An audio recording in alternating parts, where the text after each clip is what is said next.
हाय, hello, नमस्कार सर्वांना. स्वागत आहे तुमचं माझ्या यूट्यूब चॅनलवर. तर आज आपण कोकम सरबत कसं करायचं ते बघणार आहोत. तर हे बघा, हे कोकणामध्ये मिळतात. ह्याला कोकम म्हणतात. तर हे अशा पद्धतीचे असतात.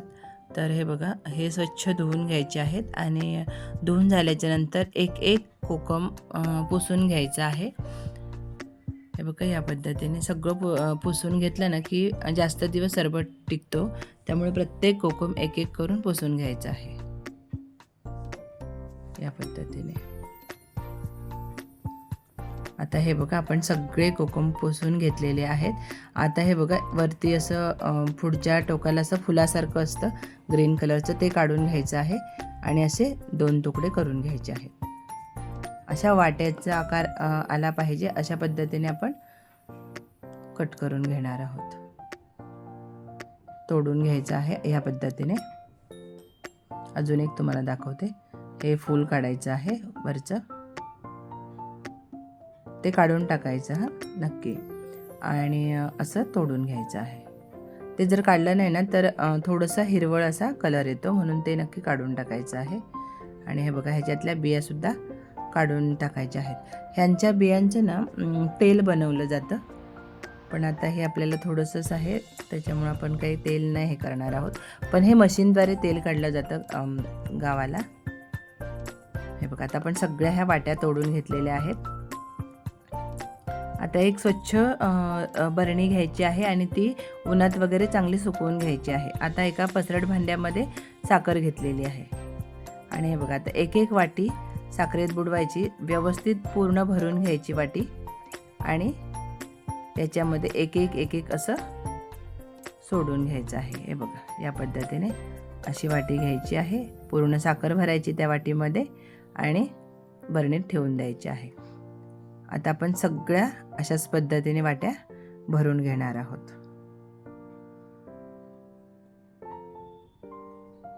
हे बघा, या पद्धतीने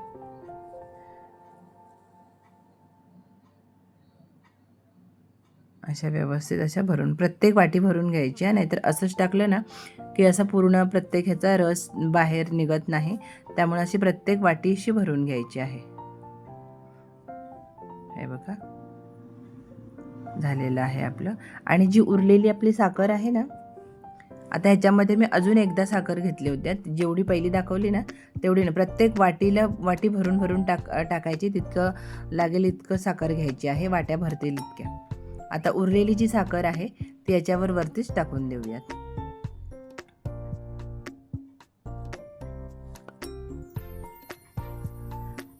आणि आता झाकण लावायचं आहे व्यवस्थित असं घट्ट, आणि कमीत कमी एक 4 ते 5 दिवस तरी उन्हामध्ये असं हे ठेवून द्यायचं आहे. हे बघा, उन्हामध्ये ठेवून दिलेले आहे. हे बघा, आता एक 3 दिवसाने हे एवढं झालेलं आहे. हे बघा, आता 6 दिवस झालेले आहेत, जवळपास 6 ते 7 दिवस झालेले आहेत आज. आता आपण काढून घेऊयात.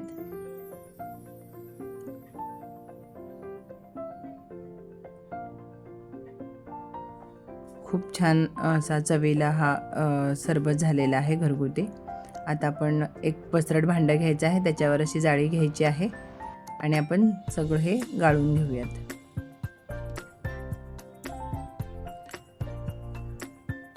बघा, किती घट्ट घट्ट झालेलं आहे.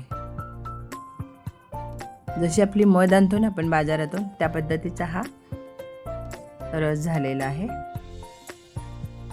आणि हे कोकम आहेत ना, कोकम पण हे व्यवस्थित असे घ्यायचे आहेत, हे करून यातला रस निथळून, आणि हे उन्हामध्ये 1-2 दिवसासाठी उन्हामध्ये सुकवायचे.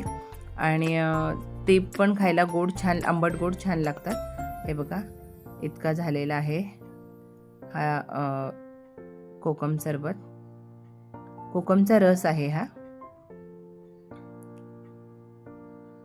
छान आहे, घट्ट असा झालेला आहे. आता आपण एखादी बॉटल घ्यायची आहे, ती पण स्वच्छ असावी. व्यवस्थित स्वच्छ असली की मग 1-2 वर्ष का होईना हे सरबत टिकतं. आता ओतून ठेवायचं आहे. कलर किती छान आलेला आहे, ओरिजिनल कलर बघा.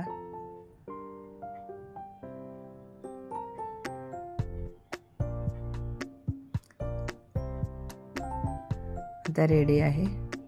आता हे बघा, हे मी एका ग्लासमध्ये फक्त एकच चमचा टाकायचा आहे. मी आता काय केले, जी मी भांडी घेतली होती ना त्याच्यामध्ये पाणी ओतून घेतलेले आहे हे.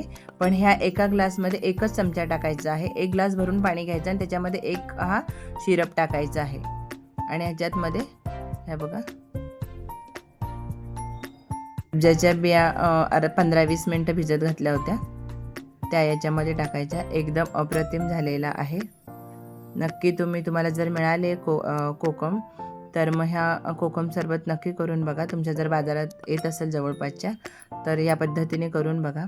हे बघा, ही आमचुलं पण सुकवायची आणि तीही आंबट गोड छान लागतात. हे बघा रेडी आहे. किती छान आहे बघा. तर चला, माझे व्हिडिओ आवडत असेल तर लाईक करा, शेअर करा. चॅनलवर तुम्ही नवीन असाल तर चॅनलला सबस्क्राईब नक्की करा. तर वेळात वेळ काढून माझा व्हिडिओ पाहिलात त्याबद्दल मनापासून धन्यवाद. उद्या भेटू आपण एखाद्या नवीन रेसिपीसोबत, नवीन व्हिडिओसोबत. तोवर धन्यवाद.